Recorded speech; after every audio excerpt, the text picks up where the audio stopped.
में। जी बच्चे, first numerical statement. With the 40 Newton force directed at an angle of 20 degrees downward from the horizontal. Find the work done by the man as he cuts the strip of grass 20 meter long. एक लाल mover है, वो किसको cut कर रहा है? Grass को। और उसने जितनी फोर्स लगाई है, फर्ज करें ये हमारे पास प्रॉब्लम नंबर क्या है? 1 है।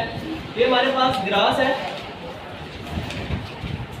और लाल मूवर इसके ऊपर क्या कर रहा है? एक बंदा मूव करवा रहा है। उसने इसके ऊपर जितनी फोर्स लगाई है, वो फोर्स कितनी है? 40 Newton. वो फोर्स लगी हुई है 40 न्यूटन। अब ये जो लाल मूवर है, ये कितनी स्ट्रिप लंबी काटता है? 20 meter long. 20 मीटर लंबी इसने क्या काटी है? स्ट्रिप। और इस फोर्स का जो हॉरिजॉन्टल के साथ एंगल बन रहा है, वो कितना बन रहा है? 20 डिग्री। अब वो कह रहा है कि इसने कितना वर्क किया है, वो हमें क्या करना है? कैलकुलेट करना है।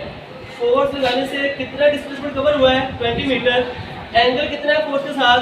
20 डिग्री। तो हमें इसका क्या कैलकुलेट करना है? वर्क। तो सबसे पहले हम प्रॉब्लम में क्या लिखते होते हैं? क्या लिखते होते हैं? Given data. शाबाश। गिवन हमारे पास क्या है? फोर्स गिवन है। फोर्स कितनी दी हुई है? 40 न्यूटन। और हमें क्या दिया हुआ है? Angle that is 20 degree. और हमें क्या दिया हुआ है? स्ट्रिप की लेंथ वो कितनी है? 20 मीटर। सारे ऐसे यूनिट्स में है, इसको कैलकुलेट करना आसान है। तो अब हमने क्या फाइंड करना है? उसके लिए कैप्शन क्या देंगे? टू फाइंड, मालूम कीजिए कितना वर्क हुआ है। तो हमने क्या कैलकुलेट करना है? वर्क। फिर हमारे पास क्या आ जाएगा? सॉल्यूशन। वर्क क्या होता है? Dot product of force and शाबाश एफ डॉट डी, और डॉट खुल जाए तो क्या आ जाता है? Cause of theta. फोर्स कितनी है? 40 मल्टीप्लाई बाय डिस्प्लेसमेंट कितना है? 20, और कॉज भी कितना है? 20। What is cause 20? 0.9396. उसको 20 से मल्टीप्लाई करें। 80.79. उसको 40 से मल्टीप्लाई कर दें।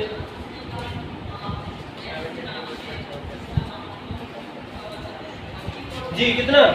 आपको पता है न्यूमेरिकल करने तो अपने आप कैलकुलेटर साथ लेके आए थे। ये आपको प्रीवियस टाइम भी बताया था मैंने। 751.75. 750 750 751.75 जॉल हमारे पास क्या आ गया? वर्क आ गया। इतना ही है? कितना है? 7.5 बस ठीक है, उसका स्टैंडर्ड फॉर्म में लिखा हुआ है। ठीक है, आप इसको स्टैंडर्ड फॉर्म में लिख सकते हैं। 7.5 मल्टीप्लाई बाय 10 की पावर 2 जॉल। और what is the next statement? A rain drop mass is equal to 3.35 multiplied 10 power minus 5 kg falls vertically at a constant speed under the influence of the force of gravity and friction. In falling 200 meter, how much work is done by gravity and friction? उसने कहा है एक rain drop है, उसका mess given है, वो नीचे vertically क्या कर रहा है? फॉल कर रहा है। अब वो जो नीचे फॉल कर रहा है, वो किसके इन्फ्लुएंस की वजह से कर रहा है? ग्रेविटी के इन्फ्लुएंस की वजह से। अब जो उसने वर्क हुआ है, या पहले उसने जो एनर्जी स्टोर थी, वो किसकी फॉर्म में स्टोर थी? पोटेंशियल एनर्जी की फॉर्म में। अब जो वर्क ग्रेविटी की वजह से होगा, वही वर्क किसकी वजह से होगा? फ्रिक्शन की वजह से। लेकिन साइन क्या होगा? ऑपोजिट। क्योंकि जब आपके पास जो रेन ड्रॉप है वो नीचे की तरफ आ रहा होगा, तो ग्रेविटी किस तरफ है? नीचे की तरफ। और आपका ऑब्जेक्ट किस तरफ आ रहा है? नीचे की तरफ। लेकिन अगर हम फ्रिक्शन के पॉइंट ऑफ व्यू से देखें तो ड्रॉप किस तरफ आ रहा है? नीचे की तरफ। लेकिन फ्रिक्शन किस तरफ है? ऊपर की तरफ। आपके पास ग्रेविटी की वजह से वर्क क्या आ जाएगा? पॉजिटिव। और फ्रिक्शन की वजह से वर्क क्या आ जाएगा? नेगेटिव। लेकिन दोनों की वैल्यूज क्या होगी? सेम होगी। जितना वर्क ग्रेविटी ने किया, उतने वर्क किसने किया? फ्रिक्शन ने किया। ओके, गिवन में हमारे पास क्या है? प्रॉब्लम नंबर 2 आ गई हमारे पास। Okay, given data mass of raindrop is 3.35 multiplied 10 power minus 5 kg. 10 की power minus 5 kg. What is the value? Gravitational acceleration कितना होता है हमारे पास? 9.8 मीटर पर सेकंड स्क्वायर. हाइट कितनी दी हुई है? 100 meter. हाइट दी है 100 मीटर। ये आपके पास रेन ड्रॉप है, यहाँ से फॉल किया है, हाइट कितनी है 100 मीटर। नीचे आते हुए इसमें जो वर्क हुआ है वो आपने कैलकुलेट करना है, किसकी वजह से, ग्रेविटी की वजह से, और जो वर्क किसकी वजह से हुआ है, फ्रिक्शन की वजह से, वो आपने कैलकुलेट करना है। Is that clear? अब हल कर लेते हैं। हमारे पास क्या कैलकुलेट करना है, work due to gravity and work due to friction. अब मैं वो दोबारा लिखूंगा, गिवन डाटा टू फाइंड, ये वो आप इन स्पेस के दरमियान लिख लीजिएगा, ठीक है। अब हमारे पास वर्क ड्यू टू ग्रेविटी क्या आ जाएगा, W equal to F dot H। तो अब बात किसकी हो रही है, हाइट की। Instead of writing D we can write H। हमारे पास क्या आ जाएगा, F H cos of theta. F किसके बराबर है, force is due to gravity, तो क्या आ जाएगा mg H cos of theta. Gravity किस तरफ है, नीचे की तरफ, और आपके पास जो रेन ड्रॉप आ रहा है वो किस तरफ आ रहा है, नीचे की तरफ। एंगल कितना आ गया 0 डिग्री। तो सिंपल मल्टीप्लिकेशन है किसकी, mgh की। मैथ कितना था 3.35 मल्टीप्लाई बाय 10 की पावर माइनस 5, और g कितना है 9.8, और h कितना है 100। करो हल, कितना आया,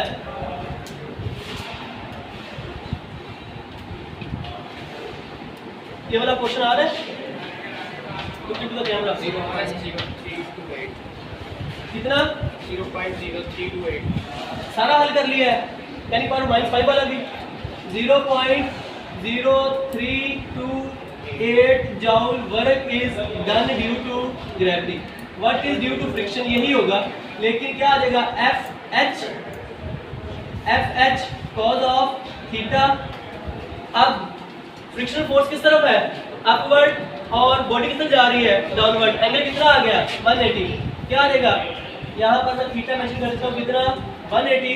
हमारे पास क्या आ जाएगा माइनस FH, और आपने माइनस देखा कैलकुलेट FH करके, यहाँ पे किसको कैलकुलेट किया हुआ है FH को, और हमारे पास कितना आ जाएगा माइनस 0.328 जूल। बस फ्रिक्शन की वजह से वर्क और ग्रेविटी की वजह से वर्क, दोनों की वैल्यू क्या होगी सेम, लेकिन उनकी जो डायरेक्शन है वो क्या है, ऑपोजिट है। क्लियर है, कोई कंफ्यूजन? 0.0328 सॉरी, ओके चलिए ठीक है।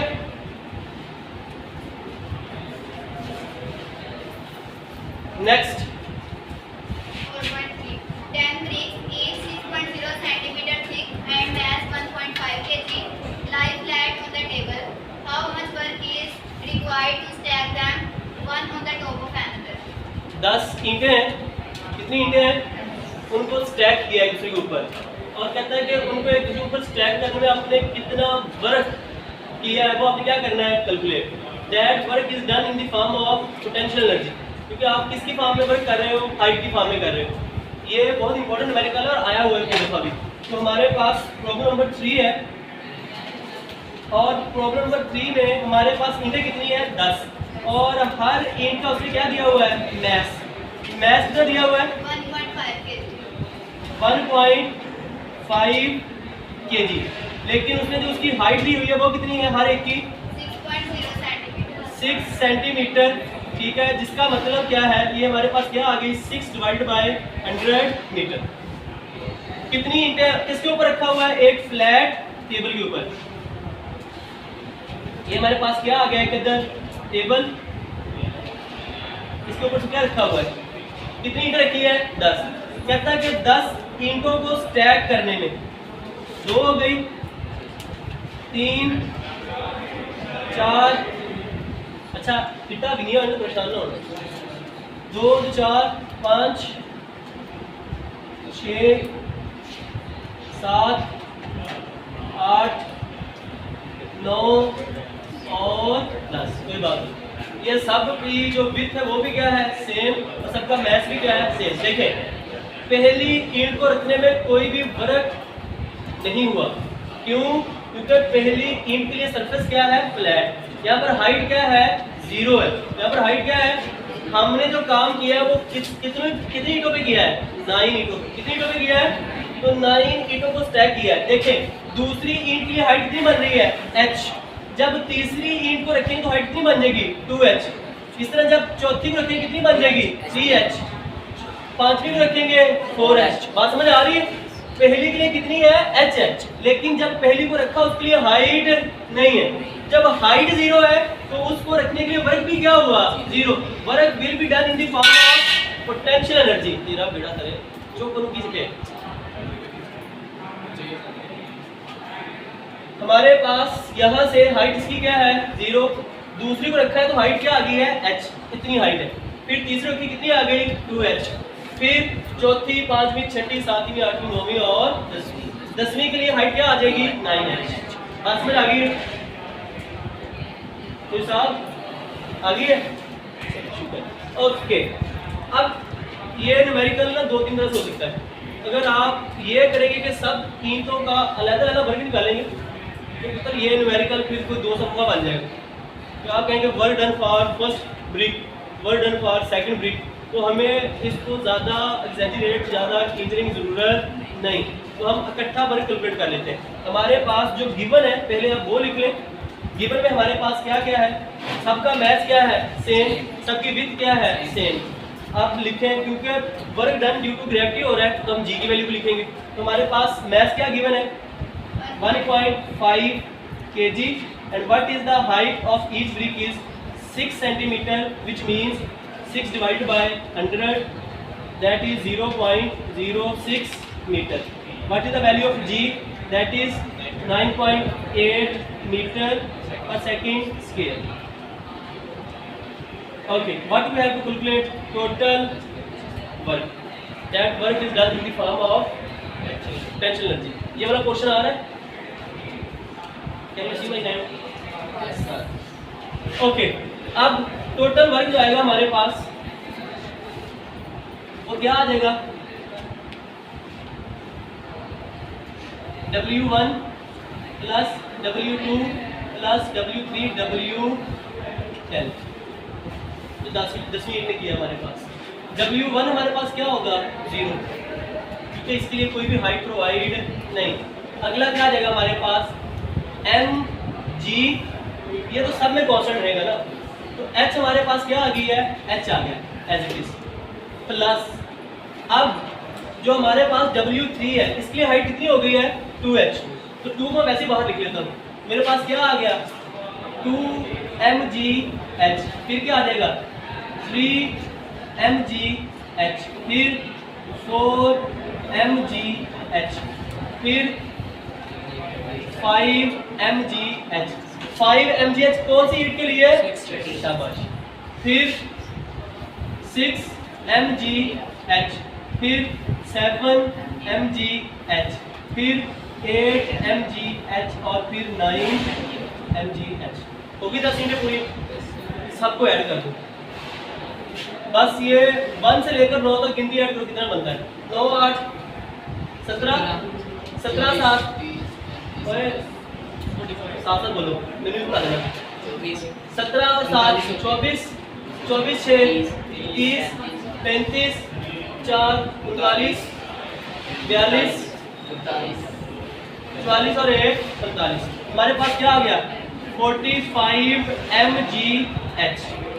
45 m की वैल्यू कितनी है 1.5, g की वैल्यू कितनी है 9.8 और h की वैल्यू कितनी है 0.06। करो मल्टीप्लाई, कितना है 39.6 joule, that is approximately equal to 40 joule. तो हमें 10 ईंटों को स्टैक करने के लिए एक दूसरे के ऊपर कितना वर्क करना पड़ा 40 जूल। कितना करना पड़ा, कितना ही है, कितना ही है, यहाँ तक कर लिए, ये नोट करना है, जल्दी नोट कर लिया जी बच्चे। 4th numerical, A car of mass 800 kg traveling at 54 km/h is about to crash in 60 meters.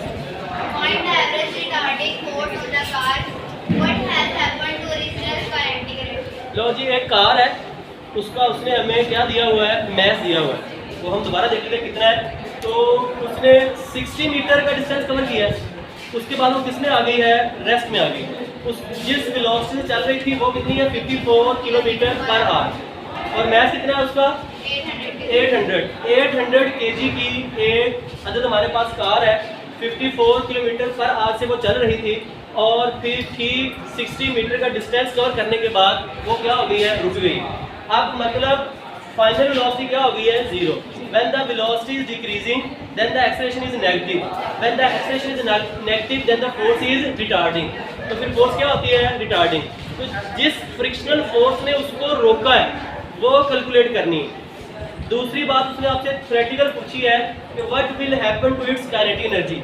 जब वेलोसिटी 0 होगी तो काइनेटिक एनर्जी भी क्या हो जाएगी, 0 हो जाएगी। सिंपल सी बात है। तो लास्ट में आप लिख देंगे as the velocity become 0 so kinetic energy of the car will also be 0।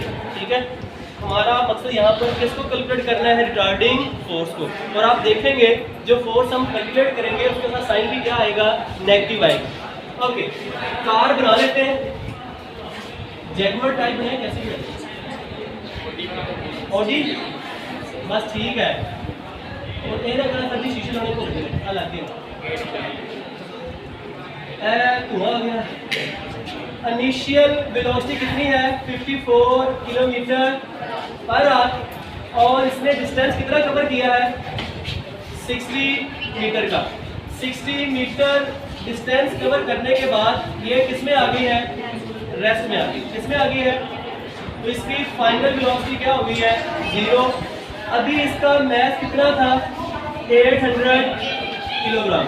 कहता है यहाँ पर जो रिटार्डिंग फोर्स है वो आपने क्या करनी है, कैलकुलेट करनी। जिस फ्रिक्शनल फोर्स ने इसको क्या किया है, 0 किया है, वो आपने क्या करनी है, कैलकुलेट। ओके, तो हमारे पास गिवन में क्या क्या मौजूद है, मैथ है, और मैथ कितना है, 800 kg। इनिशियल वेलोसिटी कितनी है, 54 किलोमीटर पर आवर। कन्वर्ट कर ले मीटर पर सेकंड में, किलो की जगह पर क्या आ जाएगा, 1000, और आर के पर क्या आ जाएगा, 3600। 2 सिफर से 2 सिफर गए, 540 को 36 में डिवाइड कर दो, कितना है,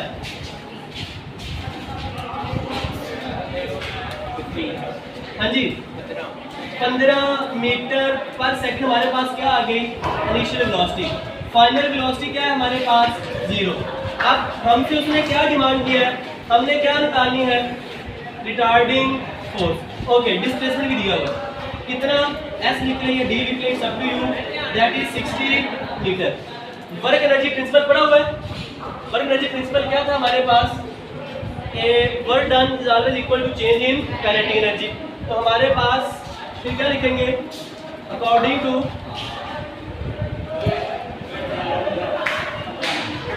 वर्क एनर्जी प्रिंसिपल। तो बेटा हमारे पास वो क्या था, F D is equal to 1/2 M V F square minus V I square. What we have to calculate, force D उधर क्या हो जाएगा, डिवाइड, हमारे पास क्या आ गया, F is equal to 1/2 D M into V F square minus V I square. देखें राइट साइड पर सब पैरामीटर की वैल्यूज हमारे पास है, पुट कर ले। तो हमारे पास क्या आ गया, 1/2 डी कितना है, 60, मैथ कितना है, 800, फाइनल क्या हो गई थी, 0, और इनिशियल कितनी है, 15, और उसका क्या है हमारे पास, स्क्वायर। 15 का स्क्वायर लें, हाँ जी। अच्छा ये पहले इसको जरा कट कर लें। 2 4 जा 8, एक सिफर से सिफर गया, 2 2 जा 4, 2 3 जा 6, कितना आ गया, 2 इंटू 15 का स्क्वायर कितना आया, अच्छा ये 20 था, सॉरी। तो हमारे पास ये आ जाता है 40, ये हमारे पास क्या आ जाएगा, 20/3। 15 का स्क्वायर कितना आया, 225, तो ये माइनस 225 आ जाएगा। माइनस 225 को 20 से मल्टीप्लाई करके 3 पे डिवाइड कर दो, माइनस हमारे पास जो रिटार्डिंग फोर्स आ गई दैट इज -1500 न्यूटन। नहीं जी, 1500 न्यूटन की रिटार्डिंग फोर्स लगी है, जिसने आपकी गाड़ी जो कि 54 किलोमीटर पर आवर की स्पीड से चल रही थी उसको रोक दिया। कितने फासले के बाद? 60 मीटर के फासले के बाद। What will be happen with kinetic energy? जब वेलोसिटी जीरो होगी तो काइनेटिक एनर्जी क्या हो जाएगी? जीरो। लिख लेंगे, ठीक है। चलो, हमारे पास 4 न्यूमेरिकल हो गए, बाकी हम बाद में डिस्कस करेंगे।